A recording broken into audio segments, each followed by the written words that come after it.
Assalamualaikum warahmatullahi wabarakatuh. Baiklah, selamat pagi menjelang siang pada hari ini. Di sini saya akan mempresentasikan kembali atau mengulas kembali tentang aliran pemikiran filsafat pendidikan pragmatisme. Pragmatisme ini adalah aliran filsafat yang menekankan bahwa suatu konsep belajar atau promosi yang dibutuhkan oleh konsekuensi praktisnya. Menurut William James, kebenaran adalah apa yang berhasil dan memuaskan. Baiklah, di sini ada beberapa tokoh yang penting dalam filsafat, yaitu ada 3 tokoh. Yang pertama, tokoh yang bernama John Dewey. Beliau berpendapat bahwa pendidikan harus relevan atau sesuai dengan kehidupan yang nyata. Siswa harus dijelaskan, siswa dapat mempersiapkan mereka untuk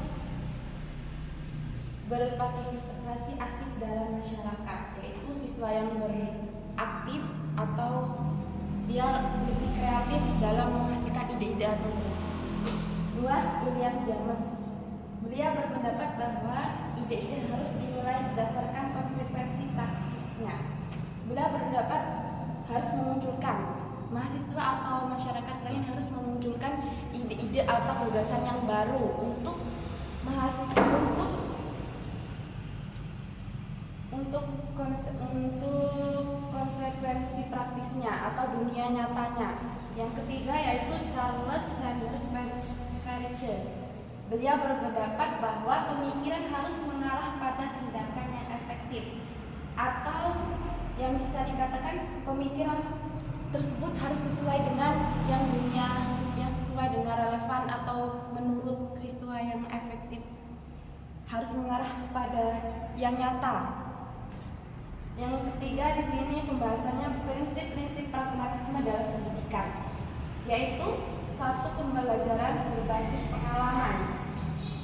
Berarti pragmatisme itu harus yang berdasarkan pengalaman atau dunia nyata. Dia harus seperti diskusi atau yang lain. Kedua, relevansi, yaitu sesuai dengan kaidah atau judul sesuai dengan pragmatisme ini. Yang ketiga, pemecah masalah, yaitu siswa dituntut untuk menghasilkan pemecah masalah sendiri, menghasilkan hasilnya sendiri. Siswa ditugaskan untuk mampu, harus mandiri. Yang keempat, fleksibilitas, yaitu harus ditekankan kemampuan untuk mengubah atau menekankan diri untuk beradaptasi, mengubah diri sesuai dengan lingkungan. Yang keempat, metode pembelajaran pragmatisme dan manfaatnya. 1. Pembelajaran siswa terlibat aktif melalui diskusi debat. Seperti yang dicontohkan tadi, siswa harus ditekankan untuk mandiri. Seperti dalam kuliah itu, contohnya kontrak kuliah itu seperti dia harus debat, harus menyesuaikan diri, diskusi, dan lain-lain. Yang kedua, keterampilan berpikir kritis, berkomunikasi melalui diskusi dan debat. Maksudnya itu, siswa tadi harus kreatif, kritis, yaitu berkomunikasi melalui diskusi dan debat tadi. Dia menimbulkan pemikiran yang kritis. Ketiga, simulasi. Siswa belajar melalui simulasi yang meniru situasi dunia nyata, yaitu pembelajaran yang nyata yang tidak lewat sosial media saja.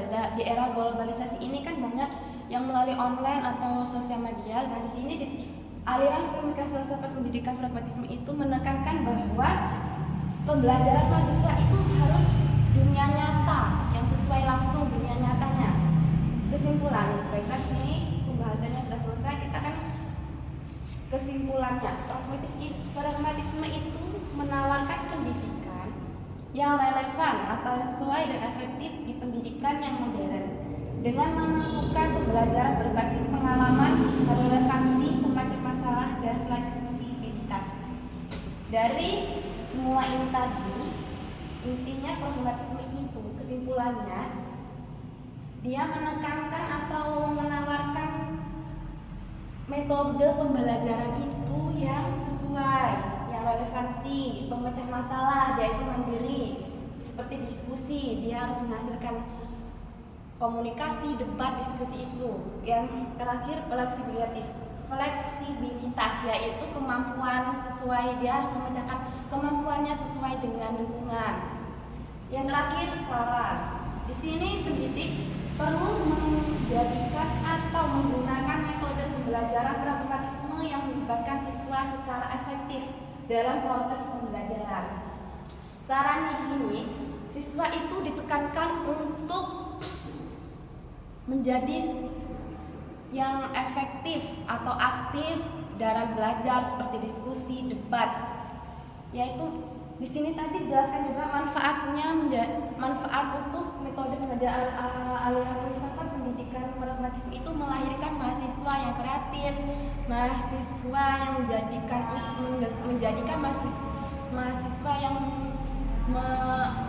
menjadikan untuk adanya karir, mengembangkan pembelajaran sepanjang hayat. Baiklah, di sini saya selesai dalam menjelaskan yang berjudul aliran pemikiran filsafat pendidikan pragmatisme. Semoga bermanfaat untuk kita semua. Saya akhiri. Apabila ada kesalahan atau salah kata, saya mohon maaf. Saya akhiri. Wabillahi taufiq wal hidayah. Wassalamualaikum warahmatullahi wabarakatuh.